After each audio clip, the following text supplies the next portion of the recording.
طائية شباكين بعلية غن يا جرس أول واركب عالفرس.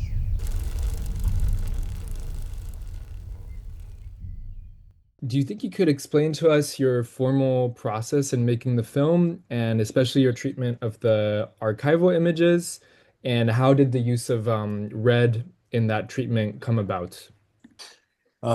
Thank you so much. I mean, the idea of working with the right came very with these interventions, the red interventions over the screen, came very early on in making the film. And the beginning of it was my encounter with the looted materials that was already, carrying these captions that were made by the army, which were used for internal use for the army itself. It wasn't meant to be public. And these captions were quite disturbing for me, the way they were portraying the people and what you're about to see. So I had the idea of scratching on them and basically, sabotage, it's as simple as, sabotaging what they wanted to achieve with that. So this was the beginning. And then in the process of making this film, which was, first of all, relying on the looted materials, I realized very quickly that it is not enough because, I could just find traces of different films and documentaries or, kind of materials that were shot by Palestinians and also films made by UNRWA at the time that was taken as well from the Palestine Research Center about the life in the refugee camps.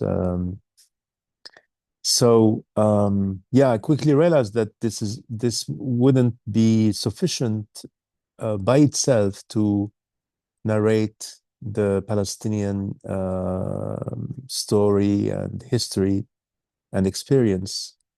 And this is where I started collecting other materials that I found in different Israeli archives shot by Israelis themselves, whether documentary or fiction films. And somehow this encounter between the two was quite essential. And this is where, in fact, the use of the red and the scratching over credits or masking characters, like the scene on the beach with the couple on the beach, all of that, in fact, transformed the film into something that, for me, quite universal. And working through these abstractions was very important to achieve this universality of the Palestinian story and, any story of colonized people and occupied people. And so these different types of images that you had, how did you access them, also to use them? And I think the film questions also the notion of ownership, on imagery and talking about how the archives were also looted. Yeah, so on a maybe more technical aspect, like who actually owns these images and how did you access them? Good question, because the looted looted material was in, like, traces of it was for years in hands of different Israeli researchers that some of them made really an entire career relying on this material as kind of main research subject matter for their post-colonial studies, which was ridiculous in itself, because these researchers, they were in a way the second looters, because they wouldn't share these images with Palestinians, or wouldn't return these images to their original owners, or And I had to get in touch with some of these researchers, and it was really an awful experience because they, first of all, some of them wanted to have money from me to share with me these images that they got from the army because they had, connections or access, for the fact that they were Israeli. And others shared with me very compressed files, so I cannot really properly use it. And it was really an awful experience in that sense. And I had no alternative but to get in touch with them and to try to get some of this material. The other materials that were more Israeli fiction or documentary, I basically downloaded or captured my screen, and I used it without,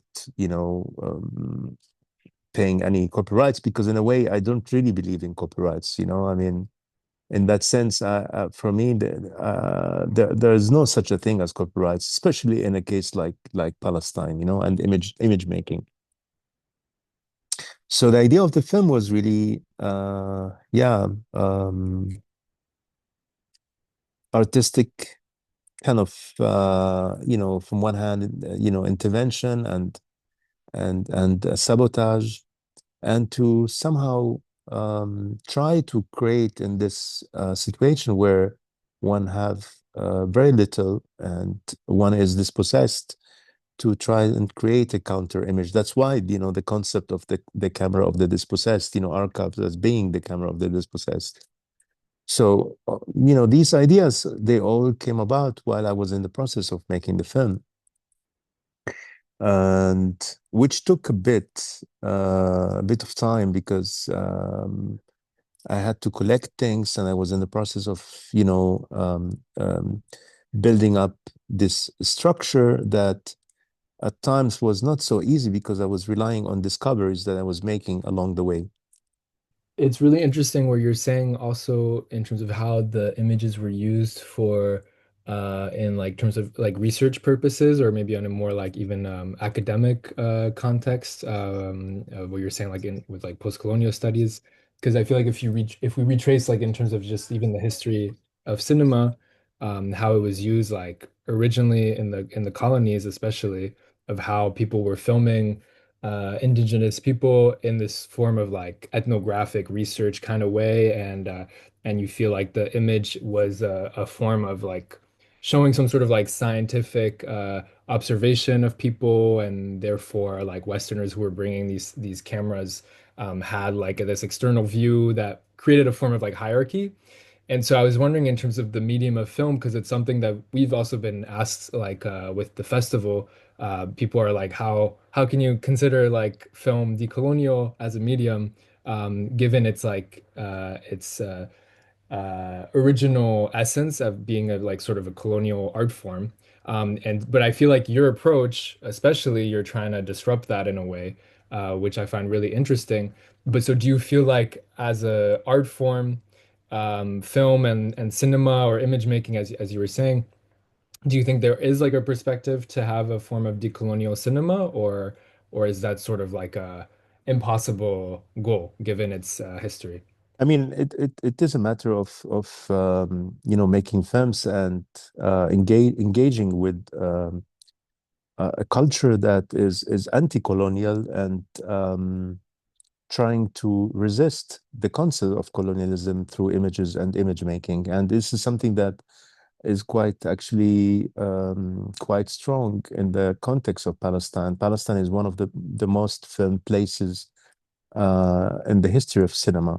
I mean, all these missionaries and already in the late 19th century, beginning of the 20th century, they were coming to Palestine and filming. And they were interested mostly in kind of capturing what they thought, resembles their ideas and imagination of this biblical land, whether the way they were, what kind of Palestinians they were filming for example, you wouldn't see much really city life. They were more interested in rural areas and villagers, because for them this resembled somehow a kind of biblical life they imagined, they wanted to imagine. And of course, most of these people, when they were filmed, they did not know what is the purpose behind filming them. Now, you could say, for example, when the Lumiere brothers came to Palestine and they filmed like everywhere in the world the arrival of a train, or life in general, they did not have a clear kind of political agendas like these missionaries were. Even before, Zionists started making films and, documenting the Zionist settlement project there. So it's really, I wouldn't say that everybody who carried a camera and traveled somewhere was a colonialist. There was, of course, among these people who traveled and carried the camera, people who were curious about, other places.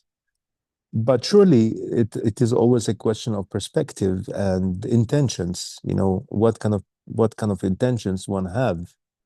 And in the case of Palestine, most of the time the intentions were quite colonial, and they were somehow part of the idea of taking over this country and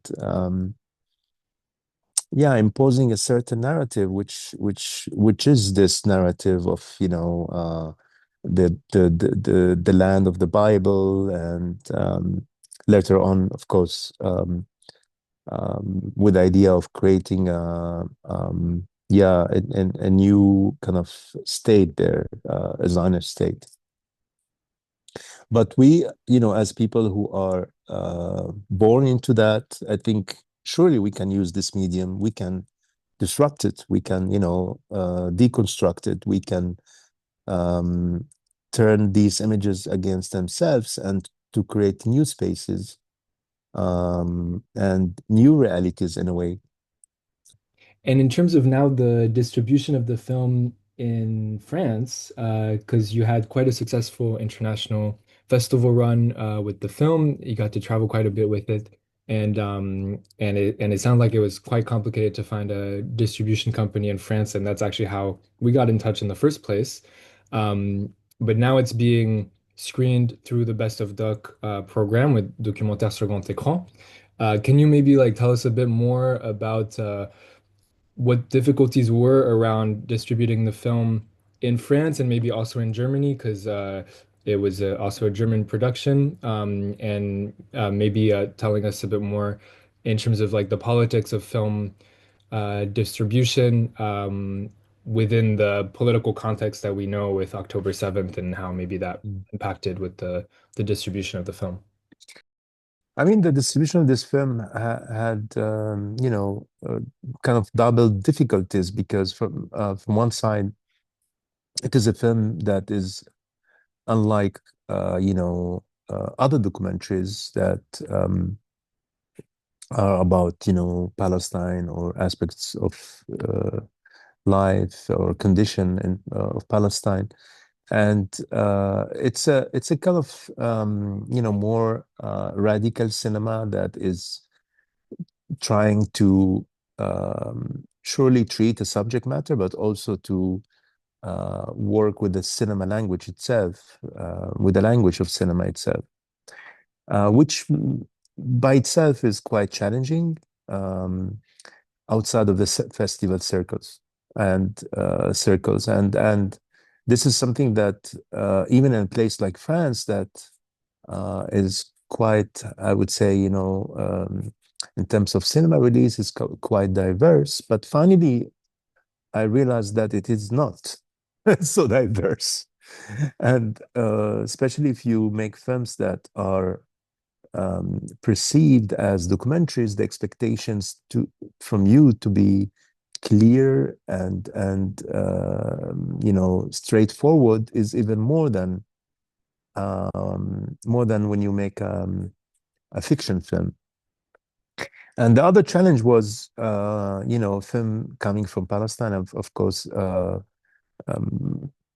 following October 2023, things became more complicated because there was a fear that anything that is about, you know, films about Palestine will cause somehow issues for cinemas and distributors. So, you know, people were kind of playing it safe and they didn't want to take any risk.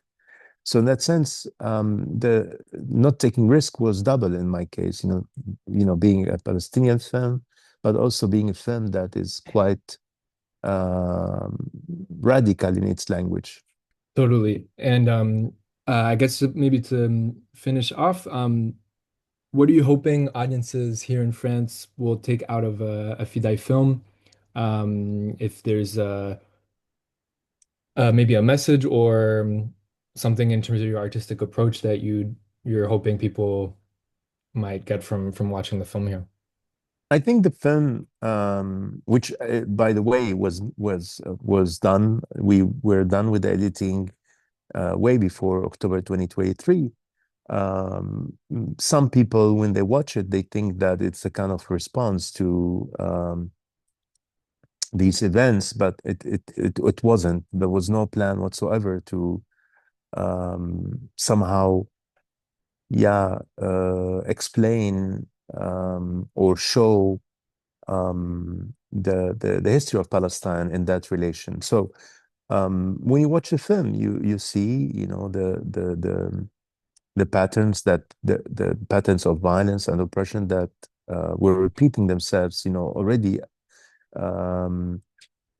as early as the British mandate in Palestine, and practices like the collective punishment that were practiced already by the British before they were adopted by the Israeli state. So it's very important to understand, you know, the connections between the current condition, you know, what we are going through today, and the past, and the reason, in fact, why we arrived at the place where we are today can be very, you know, can be very easily felt and understood while watching this film, without really having that, you know, as a plan while making the film. But again, the film does not really give you like information in the way traditional documentaries would do. Many times you don't know where we are. We don't know who exactly is committing these acts of violence.